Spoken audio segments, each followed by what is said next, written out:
It is my honor to introduce our next speaker. She is the Senior Research Specialist in the Director's Office at the Getty Research Institute. She received her PhD in art history at UCLA, specializing in pre-Columbian art and archaeology. She is the author of numerous articles on Huastec art, Arte Huasteco, co-editor of the Huasteca Culture, History, and Interregional Exchange, co-curator of Golden Kingdoms, Luxury and Legacy in the Ancient Americas. She is currently co-directing a new collaborative digital initiative focusing on the Florentine Codex. Please join me in welcoming the illustrious Kim Richter to present Aztecs as Conquerors, Perspectives of Pre-Columbian War and Conquest.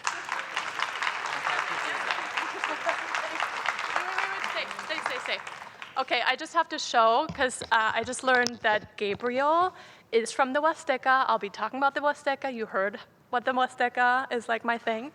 And he's wearing some traditional Huastec garb. So thank you. Thank you. And you were probably all thinking, why are we listening to opera today? Shouldn't we be listening to sort of like Mexican music? Well, we will be talking about that, and Kevin will be talking about that in the last presentation. It's actually an opera called Moctezuma that was composed in the 18th century with a libretto written by Frederick the Great, the King of Prussia. So it's actually right on topic. Okay. Pointer, great. The year 2021 marks the quincentennial of the Spanish conquest of Mexico, that is, the conquest of the Aztec Empire. One of the main sources for the Mexica Nahua perspective of the events is? It's a test. Book 12, yes. Of the Florentine Codex, which narrates key episodes of the Spanish War on and conquest of Tenochtitlan and Tlatelolco, the Mexica capital and its neighboring city, and of Mexica resistance. When reading this account, it must be remembered that before the Mexica were conquered by the Spaniards and their indigenous allies, they were conquerors and dominated a vast empire. They went to war for economic gain, killed innocent people to show their might, squashed rebellions, took captives, and exacted tribute. How then is the Spanish War and Conquest framed in this and other 16th century narratives in comparison to those that occurred during the pre-Hispanic period? In what follows, I will explore how the Nahua authors of Book 12 evaluate this war via text and images, and how this narrative compares to pre-Hispanic Aztec conquests as documented in other early colonial sources. While the great Nahua scholar James Lockhart detects no evidence of moralizing in the text, I argue, and you've heard my colleagues also argue the same thing today, that the authors of Book 12 did judge the actions of the Spaniards on moral terms, but that they judged them by the same standards as the military actions of any other indigenous group or city-state, whether occurring in colonial and pre-Hispanic times. The Nahua text is clearly written from the Tlatelolcan perspective, reflecting the bias of the Nahua authors, many of whom were from Tlatelolco, and so we also see a negative judgment of the Spaniards, an indigenous enemy, but equally an unfavorable portrayal of the allied Tenochcas, revealing tensions that date back to the pre-Hispanic period. The first volume, and we've heard a lot about this one today, of Book 12 opens with the image of the infamous Toshcat massacre, which took place on May 22nd, 1520, and initiated the Spanish War on the Mexica capital, Tenochtitlan. So I didn't cut it because we've seen this image from different sides, and I also needed to make a very special point, and I will drill a little bit deeper on this issue of how it pertains to this idea of a just or unjust war. So we see a gruesome scene in which armed and armored Spaniards indiscriminately attack and slaughter unarmed Tenochcas, that is the residents of Tenochtitlan. Body parts are strewn about the pyramid platform, topped with 2 temples, identifying it as the Templo Mayor, the main Mexica temple, and in the plaza in front of it. The presence of a drum signals that minutes earlier a ritual had been in progress. The Spaniards crowd into the scene from the sides, blocking the Tenochca's escape. To underscore the physical dominance of the Spaniards, the artists rendered their bodies slightly larger than those of the Tenochcas. The placement of this image was deliberate and breaks with the pattern of image placement throughout the rest of the book. In the process of creating Book 12, the images appear to have been painted last, after the text was completed, for the last pages remain unfinished and show blank spaces in the column of Spanish text that were meant to be filled with images. Based predominantly on the Nahuatl text, the images not only provide visual illustration of textual descriptions, but also augment the information by adding details that are not in the text. The images are typically juxtaposed with related textual passages. However, in this case, the image of the Toshkat massacre is divorced from its textual reference, which occurs much later in the book, starting with chapter 20 on folio 32V, where, quote, "It is said how the Spaniards killed and annihilated the Mexica who were celebrating the feast of Huitzilopochtli, the Mexican patron deity, and at what they called the Teotihualco, or the divine courtyard," end quote. In contrast, chapter 1 on folio 1 opens with a description of a series of omens that started to appear 10 years earlier and were retrospectively thought to predict the arrival of the Spaniards. The second image on the folio depicts the first omen, a tongue of flame descending from the eastern sky. The image of the Toshkat massacre is the single most out-of-place image in Book 12, breaking with the otherwise chronologically structured narrative and placement of images. But why? Why was this image chosen to open the book, and why this event? I propose that the image was not only chosen because it represented an important moment in the history of the Spanish War and conquest on the Mexica, but because the Nahua artists and authors wanted to foreground the treachery and stealth associated with the event, and thereby signal that this war was unjustified and unjust. It broke with the ideal Aztec norms of warfare and rules of military engagement. This interpretation is somewhat at odds with Lockhart's perspective that the text offers, quote, "no moral judgment" on the Spaniards, and that, quote, "moralizing or any kind of action, active evaluation can hardly be said to have been part of the writing," end quote. He does acknowledge that the description of the Toshkat massacre conveys, quote, "a sense of shock and deep imprint," end quote. That said, Lockhart rightly argues that the Spaniards are treated like any other Altepetl, that is, a sovereign socio-political community. While I agree that the tone of the text is not as heavily moralizing as it could be, or as we today might expect, there does seem to be a sense of cautious but deliberate judgment, which is primarily conveyed by the content and placement of the images, the gruesome descriptions of the event, and by several keywords in the text describing the Spanish actions as stealthy and treacherous. The use of these words appears first in the description of the massacre of Cholula in chapter 11. Here we go. Which foreshadows the Toshkat massacre. Just as would later occur in Tenochtitlan, the unarmed and unsuspecting inhabitants assembled in the temple courtyard and then were killed by the Spaniards and their indigenous allies from Tlaxcala and Zempoala. It is evident that although this massacre was carried out under the leadership of the Spaniards, it was actually the Tlaxcalans who incited the slaughter of their old neighbors and enemies. Similarly, the massacre of unarmed Tenochcas at the Toshkat ceremony by the Spaniards is described as treacherous because the attack was carried out without warning and thus led to the annihilation of the people. That term treachery evokes the notion of injustice.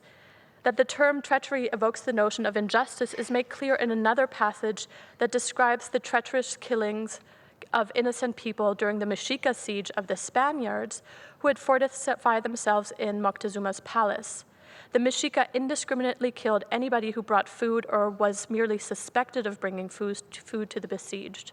As we have heard from Leon Garcia Garagarza's presentation, the term was also applied to describe the treason committed by the Xochimilcas and Cuitlahuaca, who feigned support for the Mexica but ultimately attacked them. The terms stealthy and treacherous were therefore not only reserved to describe the immoral and unjust actions of the Spaniards, but also those of other Nahua groups. In short, the Nahua authors of the Florentine Codex, or really the Tlatelolcan authors, applied them to those enemies who attacked their ancestors, be they Spaniards or other indigenous groups. The Nahua word used in Book 12, which Lockhart translates as treacherous, is poyomiki, meaning, quote, to die through stealth or treachery. A related word is poyomikqui, quote, a victim of treachery or evil design. The words are composed of mikilitzli, death or dying, and poyotl, something evil, which can also mean rottenness or decay, which when the first syllable is reduplicated. And we heard a little bit more about this idea of treachery and decay yesterday, and illness in Rebecca's talk. The meaning of these words leave little doubt of the moralizing intent behind their use.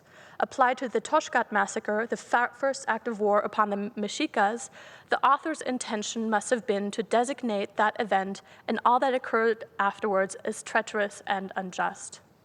How do these Spanish attacks measure up to the pre-Hispanic military engagements?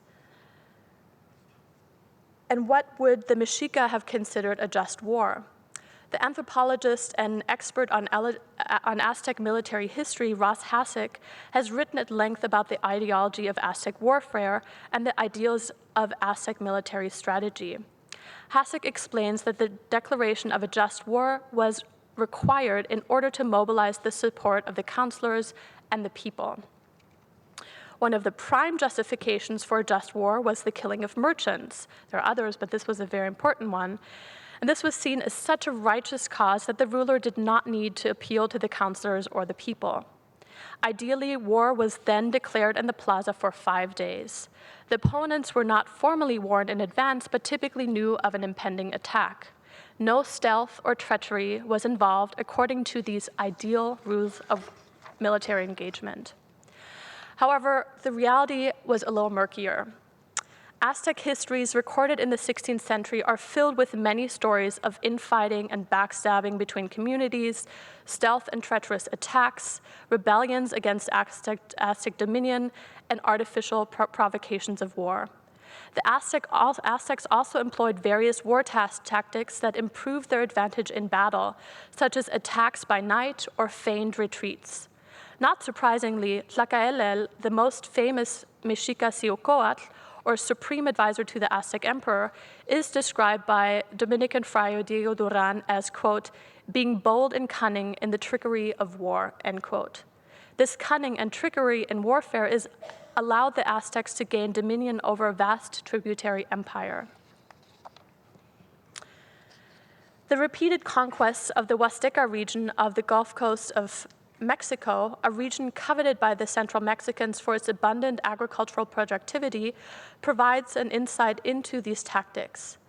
In the history of the Triple Alliance, the military alliance between the Aztec city-states Tenochtitlan, Texcoco, and Tlacopan, the Texcocans were the first to make military incursions into the region in 1444 under the leadership of Nezahualcóyotl, the ruler of Texcoco, and his son Zipactli. After the successful Texcocan conquest of the southern part of the region, the inhabitants were obliged to send tribute payments to central Mexico. Then, in the mid-1450s, the Huastecs rebelled and reportedly killed Aztec merchants and traders, prompting Moctezuma Ilhuicamina, who, according to Duran, had until then led a reign of peace, to wage war against the Huastecs. The Aztec armies defeated the valiant and fearsome Huastecs by feigning a retreat, luring the Huastecs past a hidden ambush of 2,000 warriors and attacking the Huastecs from all sides. All Huastec warriors were annihilated. They were killed or taken captive, destined to be sacrificed in the ceremonies consecrating the expansion of the Templo Mayor. The Aztecs then proceeded to enter the cities, sack and burn the temples, kill all the inhabitants, including old and young. According to Duran, all of this was done with great cruelty and with a determination to remove all trace of the Huastec people from the face of the earth.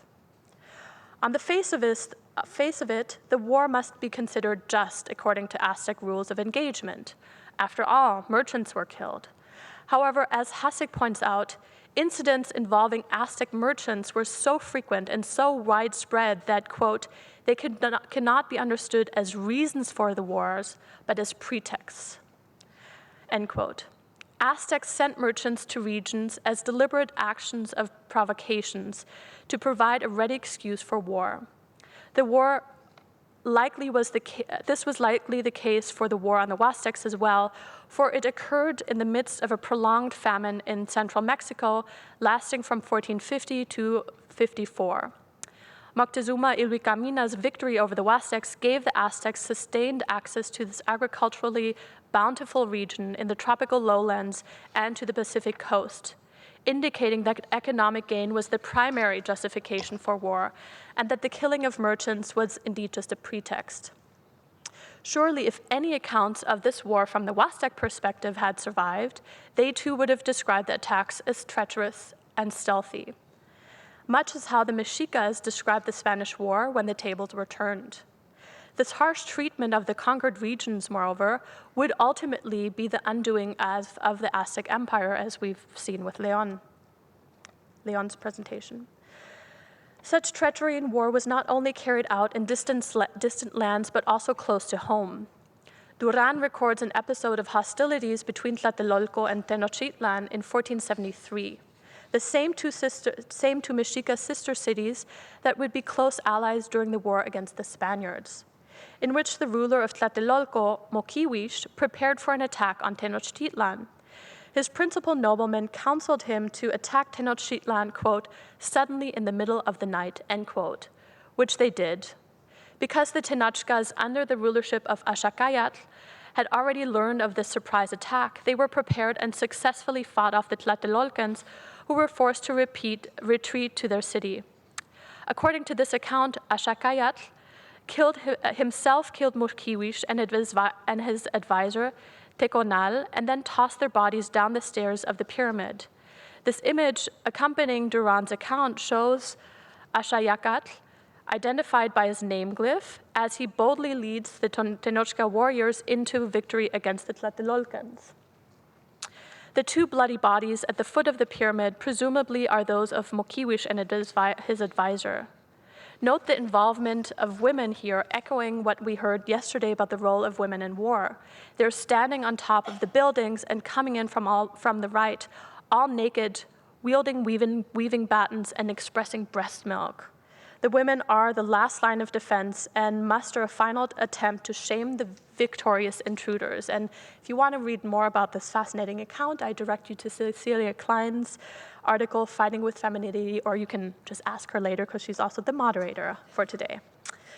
What is clear then is that the treachery and stealth of which the authors of the Florentine Codex accused the Spaniards and their allies were likewise attributed to the Mexica and their military exploits in other narrative accounts of pre-Hispanic conquest. But here one must bear in mind that all these historical narratives were written following the Spanish conquest, and therefore it is not surprising that they present similar textual tropes in describing warfare. Treachery and stealth clearly imbue the narratives with an element of judgment, but they must also be understood as tropes that contribute a level of drama and heroism that likely derive from European and perhaps also Nahua narrative conventions. As we've already seen in Jeanette Peterson's presentation yesterday, the images of battle in the Florentine Codex are influenced by European conventions in terms of iconography and composition. But another crucial European import is the intent to tell narratives of war through images. This breaks with pre-Hispanic Aztec conventions, which carry over into the very early post-conquest Aztec codices. Rather than presenting a narrative, we see images of war and conquest reduced to a standard visual repertoire. such as a victor grabbing a war captive by the hair, a shield and arrows as a sign of war, a burning temple as a sign of conquest, or the symbol atl flacinoli, representing war and something scorched, which together signify sacred warfare. According to these conventions, the dramatic Duran image showing various episodes of the battle crammed into one narrative image appears in early depictions as drastically reduced to essential standardized glyphs. For example, here in the Codex Mendoza, painted around 1542, we see the burning twin temples of Tlatelolco and the dead body of Moquihuix tumbling down the stairs. What we see here is the sober accounting of conquest, leaving out the human toll. By the time the same scene is painted in the Codex Terraciano-Remenses around 1562, we see a slightly greater attempt to show actions between protagonists. Here, Moquihuix on the left, identified by glass, and the place name Tlatelolco beneath him, and he confronts an unnamed Tenochca warrior on the right. When the Florentine Codex was completed in 1577, the narrative intent of the images is paramount. Pre-Hispanic glyphic conventions, such as name glyphs and glyphic symbols of war, are seamlessly incorporated into the narrative scenes, as Jeanette also pointed out yesterday. For example, the uppermost image on folio 60 depicts in the background Tenochca families fleeing the conquered city and seeking refuge in Tlatelolco. In the foreground, warriors of Tlatelolco from Tlatelolco valiantly continue to fight the military forces led by Pedro de Alvarado, shown riding a horse. Typical pre-Hispanic glyphs are incorporated to aid the narrative and become part of the scene. They function as glyphs as well as contribute to the visual setting of the scene. We see the place name for Tenochtitlan denoted by the cactus growing from a stone, the burning temple just above Tenochtitlan's place name indicating the city's conquered status, and the mound of sand indicating Tlatelolco's place name. The eagle that usually perches on the cactus of Tenochtitlan's place name here seems to have abandoned its habitual spot for the safer mound of sand at Tlatelolco. Footsteps at the pre-Hispanic are the pre-Hispanic convention for showing human movement across the landscape, and here they lead from Tlatelolco's place name to the scene of battle, leaving little doubt from which of the two Mexica cities the heroic warriors originated. Again, the images, and particularly the use of glyphs within the visual narratives, underscore the textual narrative that celebrates the brave Tlatelolcans and portrays the Tenochcas as weak. The pro-Tlatelolcan bias in text and images is unmistakable. This is one of the last images of Book 12, and it breaks with the narrative intent. I actually didn't want to show it because it didn't quite fit my argument, but then it occurred to me that here we see a burning temple in the middle of the sacred precinct. And we see a lone Spaniard who lights the temple on fire in order to indicate, again, who's at fault here.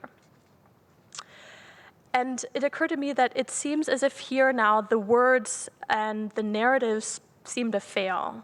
For the Mexica at this point have surrendered, and the conquest is now a fait accompli. The artist resorted to this pre-Hispanic motif of a burning temple to depict their own defeat, their own conquest, their own status as a subject al Tepetl, now of the Spanish Empire. It is also critical to remember that the Nahua authors of the Florentine Codex were writing with the hindsight of the larger consequences of this war and conquest. As Sahagún describes in his prologue, and as Diana Magaloni has reminded us numerous times, this account was penned in the midst of an epidemic that not only affected the production of the manuscript, but also the outlook of Sahagún's Nahua co-authors and artists. On the one hand, they wanted to convey the injustice of the war, which had devastating consequences, but on the other hand, they also had to be cautious with their judgment of the Spaniards, since the manuscript was destined to be sent to the Spanish king. They therefore had to resort to more subtle strategies of conveying the message, relying on images and textual tropes. Here I've shown how the authors and artists of Book 12 carefully tried to convey the injustice of the Spanish War through the deliberate placement of key images within the book and the use of terms such as stealth and treachery. Such terms are broadly employed as tropes in 16th century narratives about Mexican warfare and indicate the enemy's unjust actions. Indeed, Spanish and Aztec military tactics relied on both sneak attacks and cunning military maneuvering to gain strategic advantage. I also propose that the select use of pre-Hispanic visual conventions in Book 12, particularly glyphs and symbols of war, complement the new narrative type of images that otherwise largely follows European conventions. It is clear from the Book 12 narrative and images that the Spaniards were to blame for the downfall of the Aztec Empire, as well as the indigenous groups that accompanied them. They engaged in stealthy and treacherous attacks that ultimately resulted in the defeat of the Mexicas and the end of the Aztec Empire. Thank you.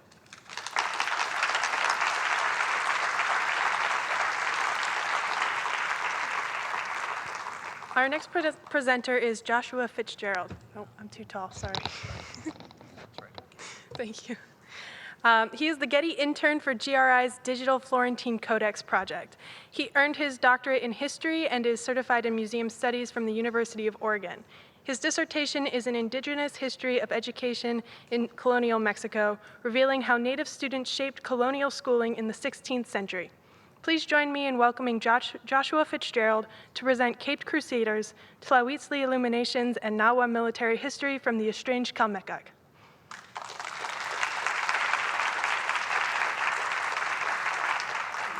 Thanks, Sarah. All right. I am so thankful to be here and be part of this symposium. I feel deeply honored to be standing in the same room with all of my co-presenters. Thank you to all who have made this happen, especially Kim Richter, Jennifer De La Fuente, and the Getty staff, as well as my friend Manuel Aguilar Moreno and the CSULA Art History Society. You guys are fantastic. Thank you so much. I share my colleagues' sympathy for our honorees' family and want to note that it was León-Portilla's Broken Spears that first inspired me to study Nahuatl education and the role of intermediation in the conquest and cultural imperialism. All right, let's see how this goes.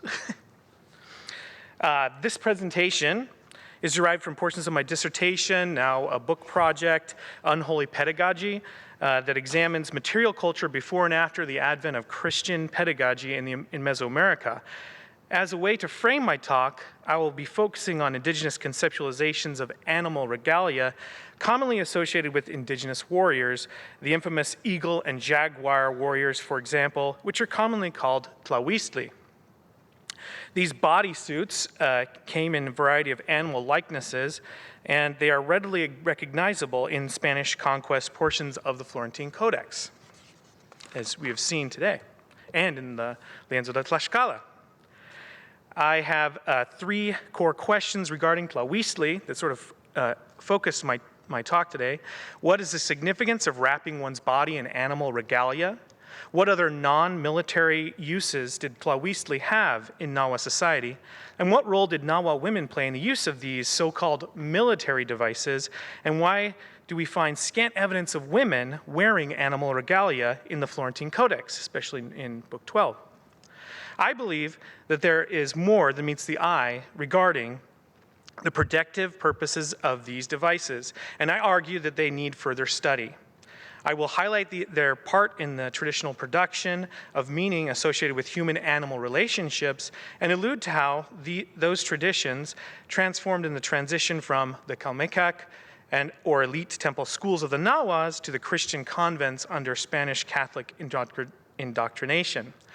Women became estranged from the use of these military devices and indigenous learning environments. This was likely due to the patriarchal nature of the collection of evidence for the Florentine Codex project. Studying the complexity of pre-colonial military culture and educational praxes reveals that the use of Tlahuitzli were more than simply a man's armor for the battlefield.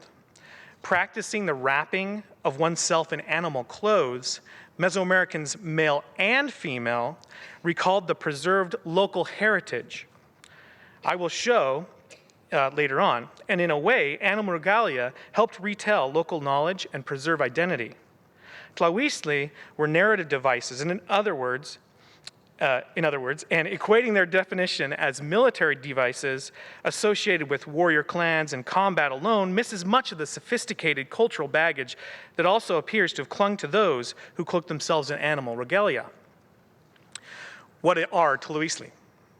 They are feather-ornamented battle bodysuits, devices that Mesoamericans would encase their bodies within for combat. There was a ritual component as well, with select, as we have just seen regarding the Lienzo de Tlaxcala, with select Nahuas donning these bodysuits for use in processions and gladiatorial displays. They were part of the Mesoamerican economy, manufactured and traded as tribute, as we can see. Many of the bodices were built using a wooden, reinforced, padded cotton suit, though some were made out of animal hides. Cotton suits, or ichcahuipile, were the basic armor used by the rank-and-file warriors. One famous version is the Huasteca-style bodysuit called the Quextecat. One of the very more common Tlahuistli, which is illustrated here in the Codex Mendoza, alongside another even more prestigious jaguar suit. The garb of the Quextecat included recognizable hawk scratches, that you can see the lines, the hash marks, the horizontal hash marks on the body, and a kopili cone-shaped hat. To many of these, they would attach feather insignia banners that hovered high above the warrior's head. Animal Tlahuistli were more commonly associated with rulers or those of elite status, the so-called royal Tlahuistli. According to Justino Olco, one of the leading experts on these and other insignia of rank, the term Tlahuistli is derived from the Nahuatl verb tlahuia, quote, to give light to shine, which is symbolic of the reflective qualities of the feathers used in the making of the bodysuits. I think the clearest illustration of this is the Tozcoyot Tlahuistli, or the yellow parrot feather coyote device, which must have been brilliant to see on the battlefield. And I don't have an image here for you because I don't think it would do justice. Tlahuistli are depicted throughout Book 12 of the Florentine Codex, but I will begin with, as many of my colleagues have done today, focusing on a key moment from Book 12. These images are from the indigenous depictions of the preparations that led up to the Toshkat massacre of May 1520. So beautifully described by Lisa Sousa, Kevin Terraciano, Kim Richter, others at this symposium. Here, ironclad Spaniards traipse through the women's place for the priestesses who grind the sacred dough, amaranth dough, used to make the dough statue of Huitzilopochtli, or Painal, as Mary Miller just demonstrated, depicted on the right. In my research, I was drawn to this for two reasons. First, I study the coyote and human-animal relationships and symbolisms, and the scene with the statue and the accompanying Nahuatl text offers a clear depiction of a type of military device associated with that animal, a tiny accessory on Huitzilopochtli's left wrist called a coyote fur banner, or a coyote tlahui pantli. This small detail is the only hint we have that the statue is associated with a warrior animal regalia, in the same vein as the jaguar or eagle warriors that we see throughout Book 12. The coyote fur armband symbolized added protection for the deity. Now, the other part that caught my eye was a depiction of the two Nawa women, these priestesses. Note the tension in this scene. The women are distressed, darting glances at the overstepping strangers. The women are vulnerable and seemingly defenseless. Their authority as priestesses affronted by the cavalier and leering Spaniards. The women's defenselessness and the vulnerability of indigenous people to a larger degree is made further during the massacre, when ironclad Spaniards slaughtered dozens or hundreds of nearly naked Nahuas as they were caught unawares while dancing a few days later. Immediately, the call rang out throughout the city, Mexica, bring your Tlahuistli, your Chimali, the Nahuatl metaphorical couplet for protect yourselves for war. one wonders, what were the defenses for women? One set of combatants wore plate mail and wielded steel swords. The other had only stone weapons and a thin layer of cotton or animal skin to protect themselves, and these separated victors from vanquished. Scholars have roundly debunked the idea that all Spaniards wore armor or were ironclad over the last 60 years. But the visceral depiction that Lisa Sousa explored demonstrates how their weaponry had a long-lasting psychological effect on the people. We now have a far better grasp on the other advantages that aided the strangers, namely the tens of thousands of cotton and hide-clad indigenous allies that fought the fight for them. This military tradition of Tlahuistli appears to have remained relevant. Indigenous lords in the Puebla-Tlaxcala Valley maintained collections of Tlahuistli. Pictured here, an indigenous Tlaquilo, or scholar painter of the 1560s Huechotzinco census, depicts Don Cristobal of Almoyoacan wearing his coyote mantle. There's also evidence from 1566 of a last will and testament of Don Julian of Tlaxcala, who listed a couple Tlahuistli in his account of a monkey with feathers and a pheasant cap, and a coyote mantle with a feather bodysuit. They appear in many pictorial manuscripts, including, for instance, Lands of Tlaxcala, and there's that yellow coyote feather costume, and the 17th century Mapa de Cuautlancingo. One of the central key figures of the Mapa de Cuautlancingo, created in the late 17th century, is the jaguar warrior Tepostecatzin, depicted by his people as a Christian crusader against non-Christian indigenous neighbors during the conquest. He is glorious in his teddy bear-like jaguar costume. But rather than focus on military aspects of indigenous armor and animal bodysuits in combat, which many scholars have already done, today, I will examine the theme of protection, history making, and the role of Tlahuistli and women in Mesoamerican culture. Female Nahua warriors or combatants are invisible in the conquest history of Book 12. None appear in Tlahuistli. Regardless, I believe that there is more to the so-called military devices than male militants, which I will reveal in a few moments. But first, it is important to take a note of at least one way that animal likenesses were related to women. For instance, Book 10, The People, of the Florentine Codex, we find two depictions of women with eagle heads. They are the Quausiwat, or eagle women, or translated by Charles Dibble and Arthur Anderson as the mature women. Here we see the good mature woman, the Quausiwat, and the not good mature woman. Among the descriptors the Nahuatl authors used for the good eagle woman are that she was, quote, not to be dismayed, brave like a man, vigorous, resolute, persevering. She accepts reprimands calmly, endures things like a man, end quote. For the not good eagle woman, quote, she goes about in shame, she persists in evil, evil is her life, she lives in vice, end quote. I must note that the Nahuatl text does not describe these women as wearing Tlahuistli. In fact, neither text mentions their dress of any type or any relation to their animal features that are depicted by the Tlaquilos. The eagle heads appear to be a visual rhetorical device that the artists employed to denote some eagle-like qualities upon mature women, good or bad.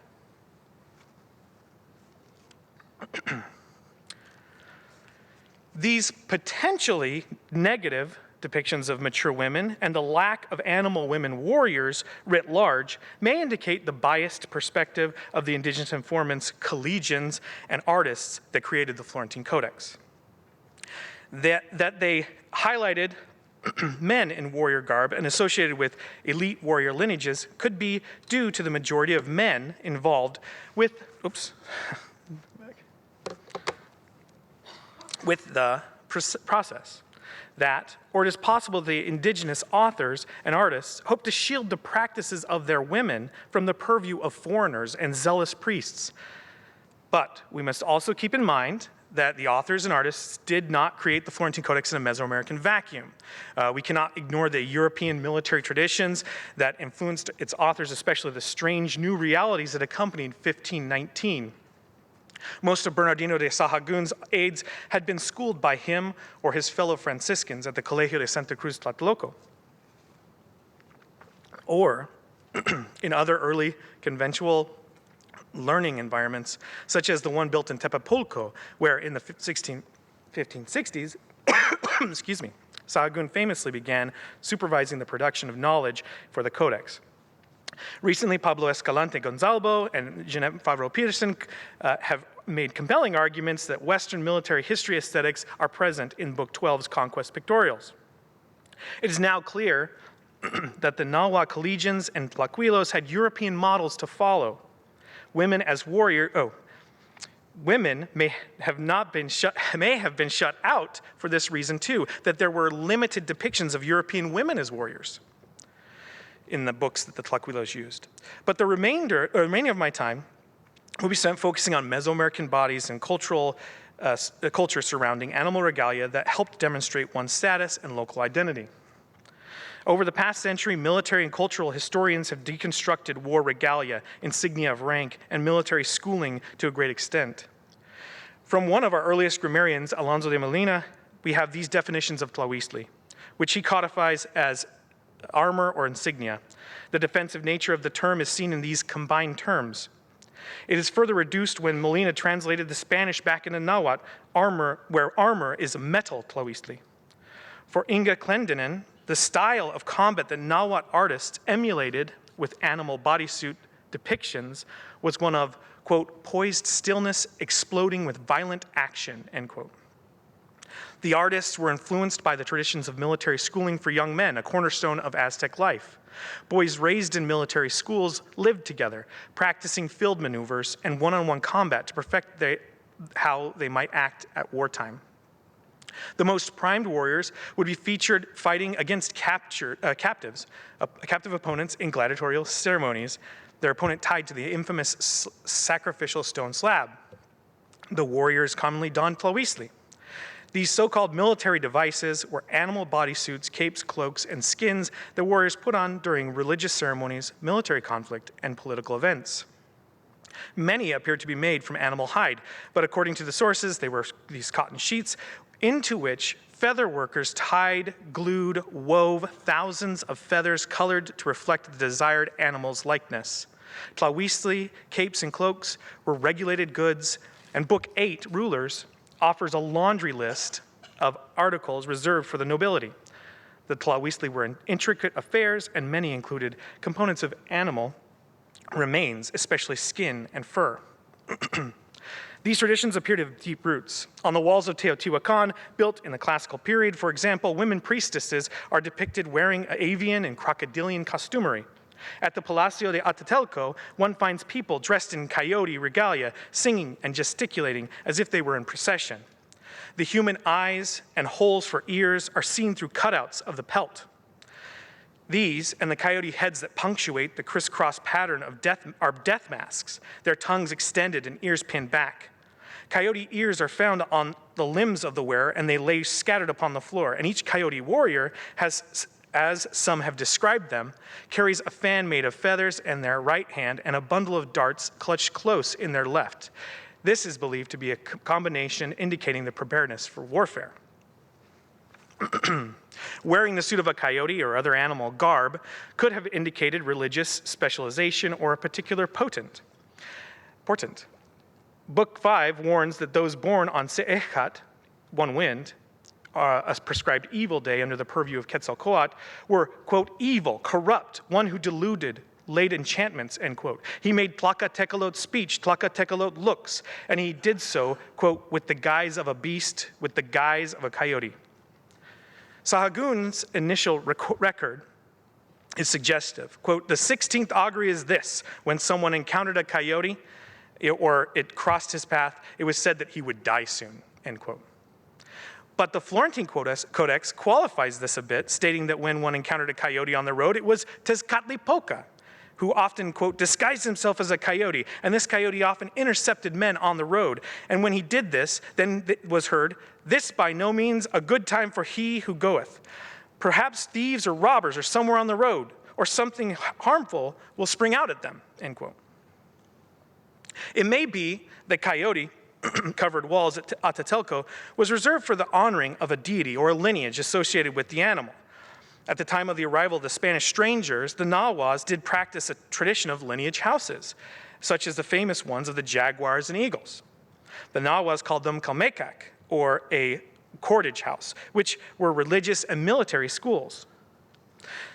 It was one of the three basic educational institutions that factored into Nahua society, the others being Telpochcalli, House of Youths, and the Cuicacalli, House of Song. Calmecac were reserved for nobility and helped to maintain the basic status quo because only the affluent and socially privileged boys and girls could attend. Boys were provided with a rigorous education in priestly duties, engineering, military strategy, and ethical training, while girls learned logistics about proper comportment, resource management, and staffing for palace life. At most, their commoner counterparts in the Telpochcalli reserved a less academically oriented military training and basic training in observing spiritual rituals. The post-conquest informants of the collegians describe a male-centric vision of the Calmecac, with the priestly class instructing men in combat training and religion with less attention granted to their female counterparts. The descriptions of education practices, too, seem to focus on painted books. Oops, there that is. But men, and at times female priestesses, are also depicted as training in the making of sacred objects, lessons in oral and visual teaching platforms, and Mesoamerican rhetoric and ethics.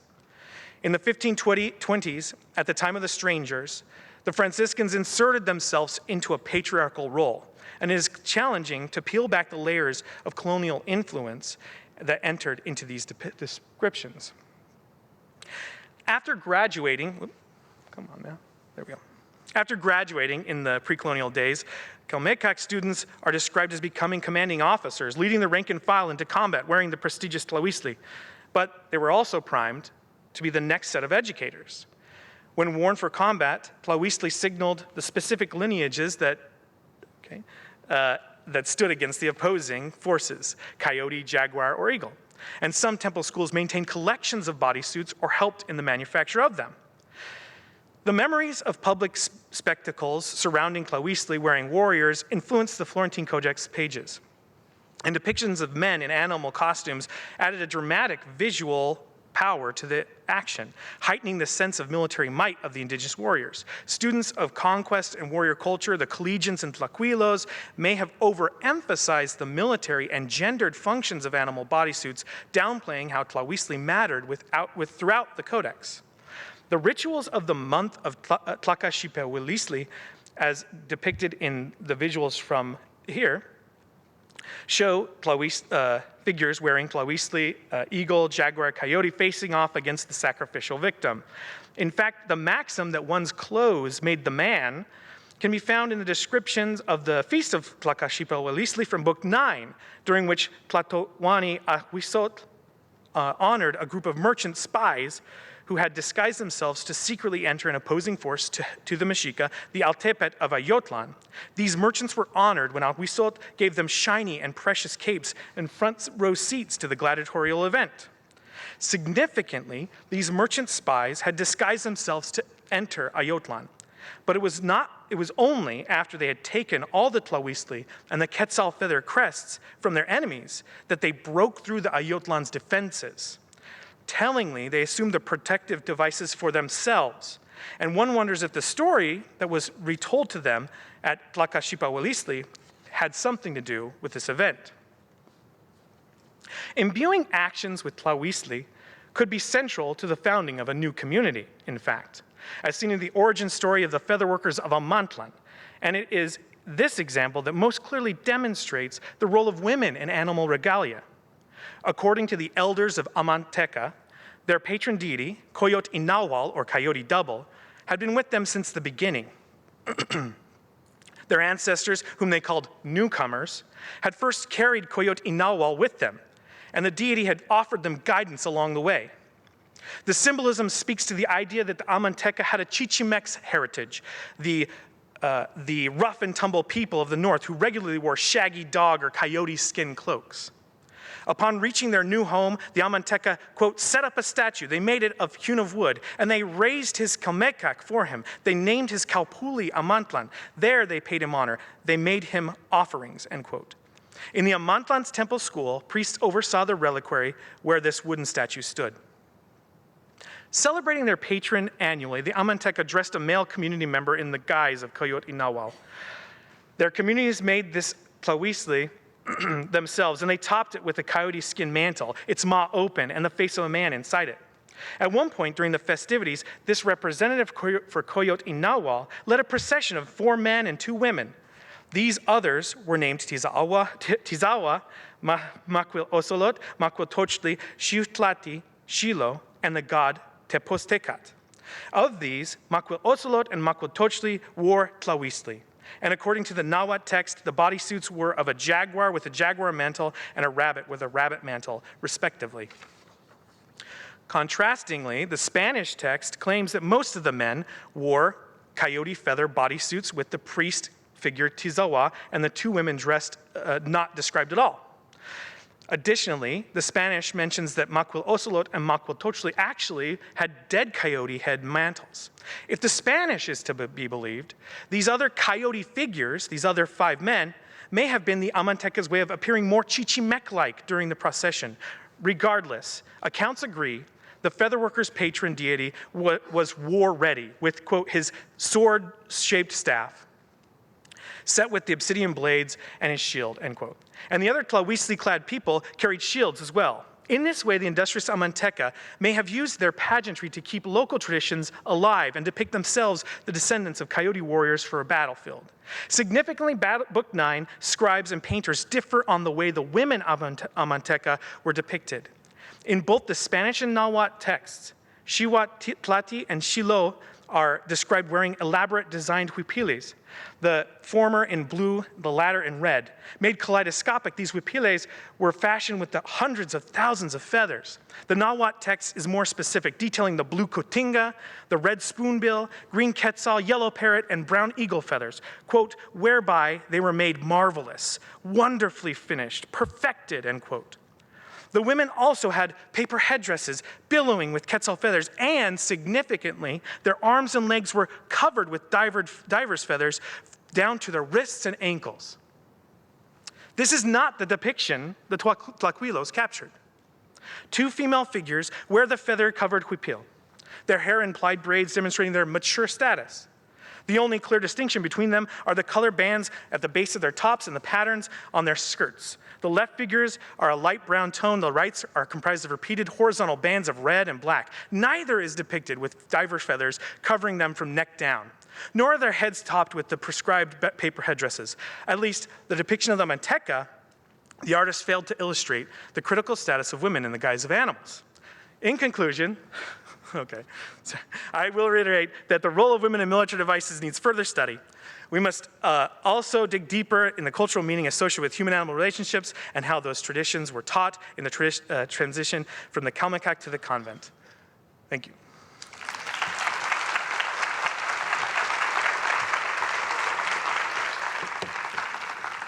Our next presentation is a research collaboration between Kevin Terraciano, Diana Magaloni, Jeanette Favrot Peterson, and Kim Richter.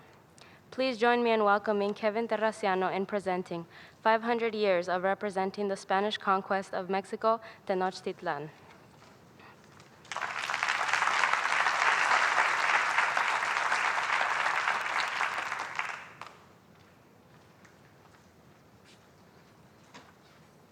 Does the podium go down? You're too tall, Josh. Well, I am delivering this on behalf of my dear colleagues, Diana, Kim, and Jeanette. We worked on this together, and so any errors of interpretation are mine.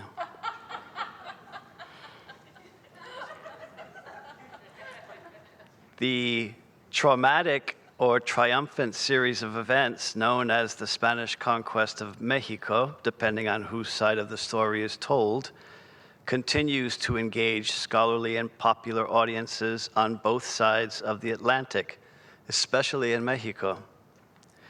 This event is by far the most documented event in the history of the early modern Americas, and it continued to engage authors and artists for centuries, as it does us today. In representing the war, both in word and image, historical or collective memory serve to substantiate certain corporate, political, and ethnic claims. In all these diverse interpretations, three protagonists, Cortés, Malintzin, aka Malinche, and Moctezuma, stand out from all other actors and more often stand together. They stirred and continue to arouse the most controversy. They are located between history and legend, referring to the great work of Jaime Quadriello. And in their depictions, vacillate between heroic, weak, and even treasonous. Projected on their bodies are the tensions and shifting ideologies of different times and places. In a modest selection among a rich inventory of artworks, we use these three controversial figures as prisms through which we interpret patterns and shifts in the conquest visual narratives, beginning in the 16th century.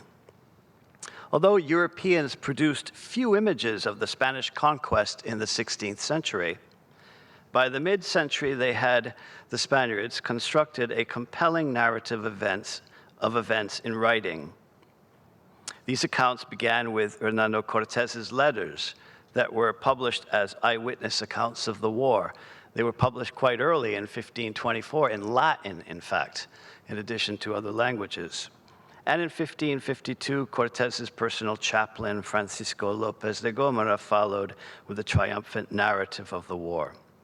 In comparison, Nahuatl artists produced hundreds of images of the war in the 16th century, using paintings and drawings to structure their collective memories of the past.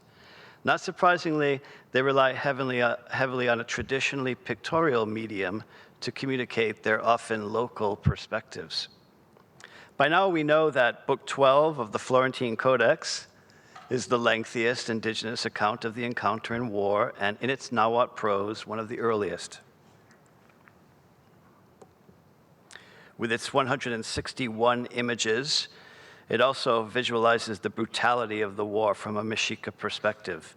Book 12 depicts a peaceful meeting between Moctezuma and Cortés, and then three shocking events follow in rapid succession. Moctezuma is imprisoned, Spaniards massacre people in the Templo Mayor Plaza, and then Moctezuma turns up dead. The point of view preserved in Book 12 can be found in other Nahuatl language sources from the same period, such as the Codex Azcatitlan, and as our colleagues this afternoon, Driggers and Peterson showed, in the Codex Duran.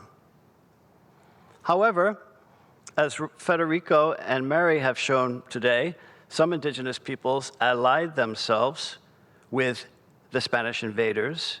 In the 1550s, leaders of the Altepet of Tlaxcala commissioned the painting of a large cloth to be sent directly to the king and to the viceroy and to be posted in their audiencia building, in their cabildo meeting place.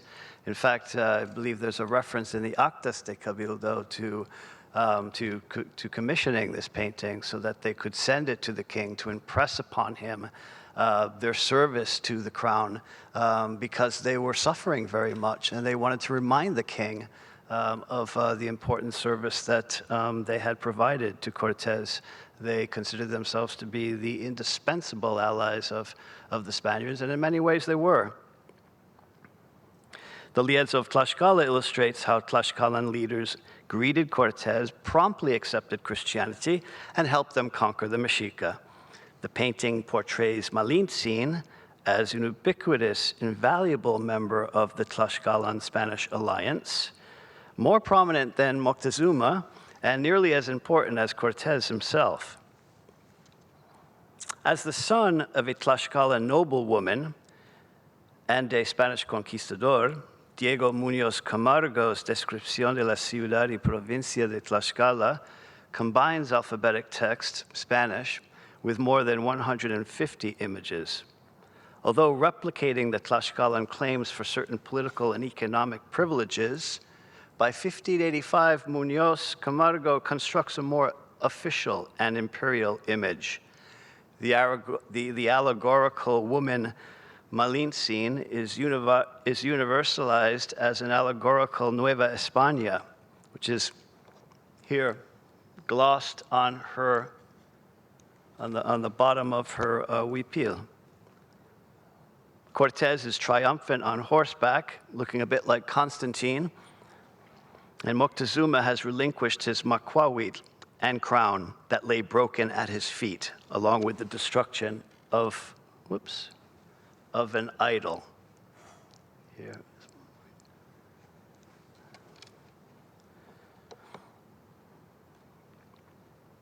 Moctezuma's abdication of his crown both puts him on a par with a European prince and simultaneously legitimates the conquest, anticipating the major themes of 17th century conquest paintings.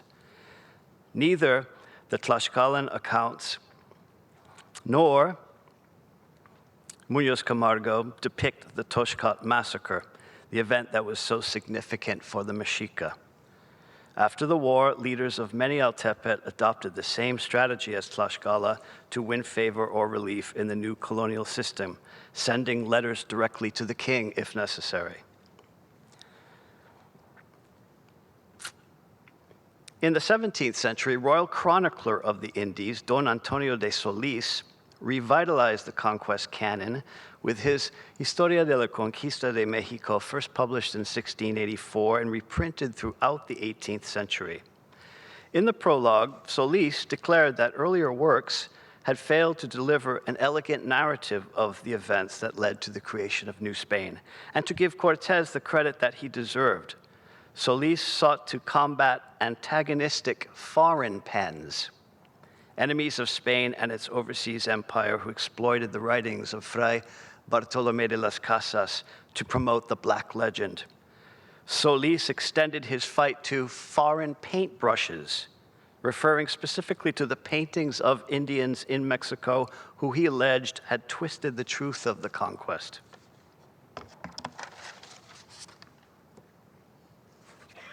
The popularity of Solis's account contributed to a renewed interest in the conquest among artists and writers. In the late 17th century, Mexican artists produced large Asian-inspired folding screen paintings known in Spanish as biombos, from the Japanese bio, protection, and bu, wind. Several screenfold paintings feature an idealized view of the viceregal capital of Mexico City on one side and the conquest on the other.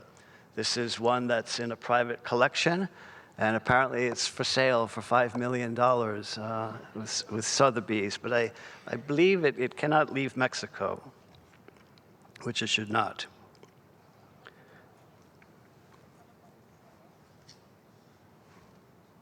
In the same period, artists crafted paintings with shell inlay to commemorate the conquest. The enconchados, as they're often called, feature a technique developed in Mexico that was probably influenced by Asian traditions. The application of mother of pearl to a canvas and board. The shell mosaic was then burnished to give it a luminous, lacquered look. 2 sets of 24 separate boards, each depicting one or more episodes in sequential order, are attributed to Miguel and Juan González, Spanish or Creole artists working in Mexico City at the end of the 17th century. Biombos and shell inlay paintings of the conquest contain legends or keys that identify the composition's narratives. They were produced for elite settings to adorn the walls of mansions in Spain or Mexico. These Spanish Creole paintings of the conquest reproduce the general view advanced by Solis and the Spanish conquest literary canon. In general, Moctezuma meets Cortés and pledges obedience to the King of Spain. But rebellious Indians spoil the peaceful transfer of power, the translatio imperii, by rejecting and attacking Moctezuma. Whereas the Toshkat massacre is a pivotal event in Nahua accounts, such as Book 12, there is no reference to it here.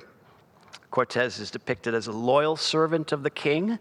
Malintzin is equally faithful, and she appears almost angelic in the paintings. Here we have some scenes of the meeting of Cortés and Moctezuma. Moctezuma born in a litter, and Cortés escorted with that royal pendon, that royal banner. And in this one, Moctezuma is apparently offering Cortés a throne in a very European-style sala with portraits of previous rulers on the wall. And then this is the chaos when Moctezuma is standing on that beautiful wrought iron balcony and is being attacked by rebels.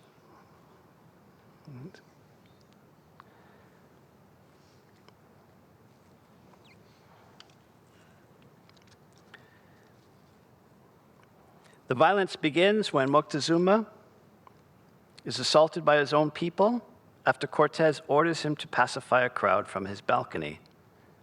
And in stoning Moctezuma, the rebels commit treason by renouncing allegiance to their own ruler and to the King of Spain. The implication of not painting the Toshkat massacre, again, foregrounding a rebellion as the initial act of violence, is that Indians, not Spaniards, provoked the war. Other history paintings from the period, including 6 large oil-on-canvas paintings of the Kislock collection of the Library of Congress, replicate the same official Spanish version. I think it's 8 paintings, is it? I think it's 8 rather than 6. But this painting shows the meeting of Moctezuma and Cortés. Note Malintzin standing behind Cortés and represented as a white woman.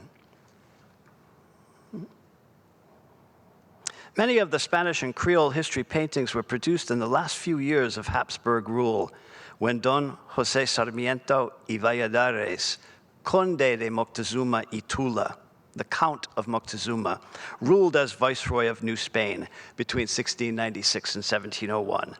The Count was a Spaniard who had married a descendant of the Mexica ruler, the 3rd Condesa of Moctezuma, and when he arrived in Spain, New Spain rather, he had never been there before, with his family, he had to live in a house of the Cortés' estate because the viceregal palace in the city's central plaza had been partially destroyed a few years earlier in the Great Race Riot of 1692. Right? This is the city side of one of those biombos, and in the center of the composition, in the Plaza Mayor, now the Zocalo, one can see the white building of the viceregal palace there next to the cathedral, right, in the Plaza Mayor. These were times of anxiety and crisis in New Spain, when the extinction of the Habsburg dynastic line seemed inevitable, when Carlos II could produce no heir, when a looming succession crisis would lead to a major war in Europe, and when pirates threatened Spanish ships and settlements in the Caribbean. The Viceroy, Conde de Moctezuma, sponsored paintings that celebrated the conquest and origins of New Spain. It is certain that the Count commissioned and displayed some of these paintings in the renovated viceregal palace. This throne room scene puts the Aztec ruler on a par with Cortés, right, going back to the enconchado of the throne room. That in turn justifies the conquest as legal, peaceful, and providential. In this period, the Viceroy also sponsored public celebrations of the conquest. On Corpus Domini, June 6th, Spanish church and secular leaders went in procession down the Calle de los Plateros, which is now Calle Madero, The grandest celebration of the conquest in Mexico City was the Fiesta del Pendón, the festivity of the royal banner, culminating on the feast day of San Hipólito, the day that Tenochtitlan fell to the Spaniards, August 13th, 1521. And the banner would be paraded by all of the elites of this viceroy from the viceregal palace to the church of San Hipólito, the very banner with which Cortés conquered New Spain and Mexico City. It is fitting that the Conde de Moctezuma patronized history paintings that cast his namesake, Moctezuma, in a favorable light. By this time, Creoles and Spaniards imagined Moctezuma as a wise prince who received Cortés and his men peacefully, who accepted the Holy Roman Emperor's authority and offered tribute to him from his own treasury, and who was victimized and killed by rebels. The rebellion represented treason and, of course, obligated Cortés to punish the rebels and declare war. Whereas Solis's portrayal of Moctezuma is ambivalent, his virtues outweighed by tragic flaws that made his demise inevitable, these paintings tend to portray him as a stoic martyr. The portrait of Moctezuma, attributed to the Creole Mexican artist Antonio de Rodriguez, exemplifies this vindication of Moctezuma as a stately sovereign. Here, Moctezuma casts the Aztec ruler. Here, Moctezuma is cast as an Aztec ruler, as a courtly prince in Roman style.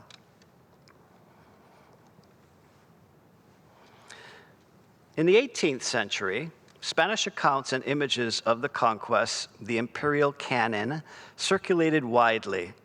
Many illustrated editions of Solis were reprinted in various languages with vivid engravings of conquest episodes. One of the Madrid engravings depicts Moctezuma kneeling now, handing over his European-style scepter on a platter to a seated Cortés. Not only is he renouncing his rule, but he's handing it over kneeling. The Spanish caption reads, Moctezuma names the king of Spain as successor of his empire. He gives him obedience and tribute. We witness here the translatio imperii, the transfer of power to the Holy Roman Emperor that Solis and most Spanish historians imagined. Here we see also the influence of the Academy of San Carlos, which was founded in 1781. This classically oriented style and iconography of the painting here looks like a scene out of some sort of Roman episode.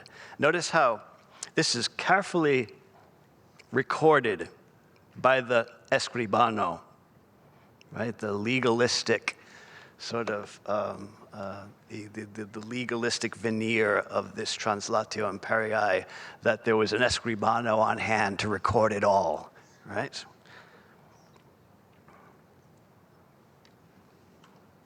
In Europe, a number of operas were written featuring Moctezuma and Cortés as lead protagonists. The alluring images of Moctezuma inspired the first opera dedicated to an American subject, written by Luigi Alvise Giusti and scored by Antonio Vivaldi. Moctezuma debuted in 1733 at the Teatro San Angelo in Venezia. And in the argomento of the libretto, Giusti admits that he relied on Solis for the narrative, despite the Spanish historian's bias toward Cortés, he says, but that he ignores certain historical facts to serve the requirements of the stage. These requirements included casting a German in the role of Moctezuma. And Cortés is a Neapolitano, right? The exotic setting of 16th century Mexico and the confrontation between the Aztecs and Spaniards were often just a veil for propaganda addressing intra-European conflicts. One example is Moctezuma by the German composer Karl Heinrich Graun, with a libretto penned by none other than Frederick the Great, King of Prussia. First performed in 1755, the libretto reflects the Enlightenment ideals and personal politics of a monarch who was deeply influenced by the philosophy of Voltaire. The introduction describes it as a Trauerspiel, or tragedy, reversing how Spanish sources, such as that of Antonio de Solis, portray the conquest. The actions of Cortés are described as strange, Moctezuma as a good monarch, and Cortés as cruel and barbaric. Moctezuma trustingly allowed the Spaniard entry into his realm and paid for his generosity with his life. The surviving costume design for Moctezuma's character shows an exoticized yet graceful depiction of the ruler. Moreover, contrary to more common depictions of Moctezuma as cowardly and insecure, Frederick II renders him heroic and courageous. While Moctezuma is the perfect monarch, Cortés is a Machiavellian prince, the anti-hero.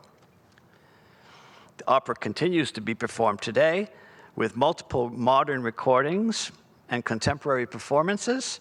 You can even download it from Amazon or Spotify. In fact, the music you're hearing during the breaks are from this opera. In the 19th century, Frederick's sympathetic depiction of Moctezuma and highly critical rendition of Cortés differs dramatically from the grand heroic opera Hernán Cortés, composed by Gasparo Spontini with a French libretto.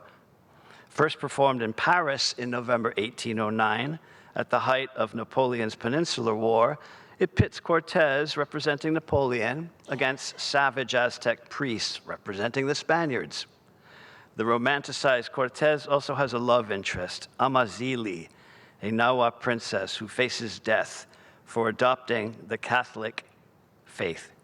The opera flopped at first, but was rewritten numerous times, contributing to the notion of Moctezuma as a noble-minded but weak king. Inspired by Spontini's opera, a series of color lithographs by Nicolas Eustache Maurin depict Cortés as the quintessential Christian hero. He is front and center in this theatrical print with a Europeanized indigenous princess clinging to his shoulder. In the tradition of French academic history paintings, Maurin captures the dramatic climax when Cortés boldly confronts pagan Aztec priests and savage warriors, while several semi-nude and indigenous but very white women cower in the background. In another print, a Three Musketeers Cortés is presented as the noble and brave defender of the sacrificial victims intended for the evil two-headed serpent god. He is saving these women from their own men. The great Mexican academic painter, Félix Parra, also employs the genre of history painting, but his scenes of the Spanish conquest are sober and somber, departing from the fanciful renditions of Maurin. He is a Mexican artist. They remind us of the human cost of this war. Parra focuses on the aftermath of the conquest, in which a fully armored Spanish conqueror, perhaps Cortés, in this painting titled Escenas de la Conquista, Scenes of the Conquest. This Cortés stands at the center of the composition, towering over the slain, martyred body of an indigenous man. At the right, a second conqueror inspects looted jewels. Here, the conquerors are anything but heroic. They are tragic and doomed figures who kill innocent people for personal gain. The indigenous people are depicted as vanquished with no evidence of their resistance. While this painting was well received in the 1870s because it denounced Spanish brutality, it was critiqued for its dispassionate representation. In the context of a now independent Mexican nation that sought to establish a national identity rooted in the glorious Aztec past, it must have been unsettling to see realistic representations of ordinary contemporary indigenous people instead of heroic figures of the ancient past.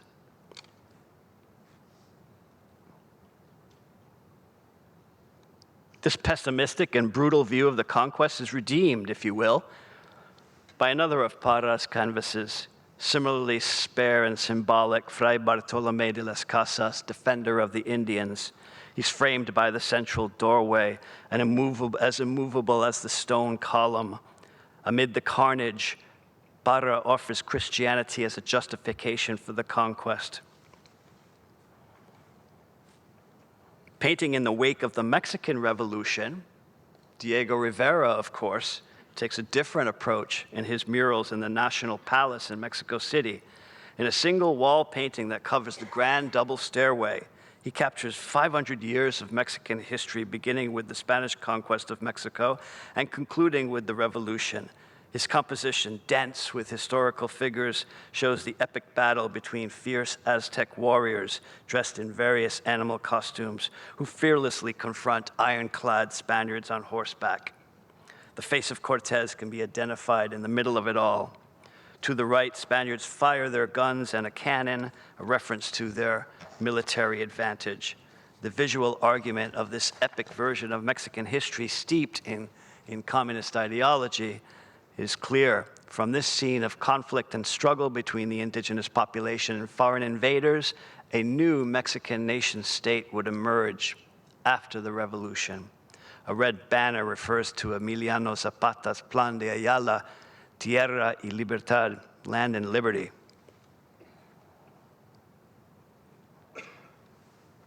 The Spanish conquest of Mexico, or the Spanish-led invasion of Mexico, continues to be reimagined in contemporary art. Los Angeles-based artist Sandy Rodriguez draws a historical arc between the conquest of the 16th century and the current plight of Latin American migrants to California in a series of paintings called Codex Rodriguez Mondragon. She adapts scenes from Book 12 of the Florentine and combines them with images drawn from current news media to depict ICE raids and public protests against these raids.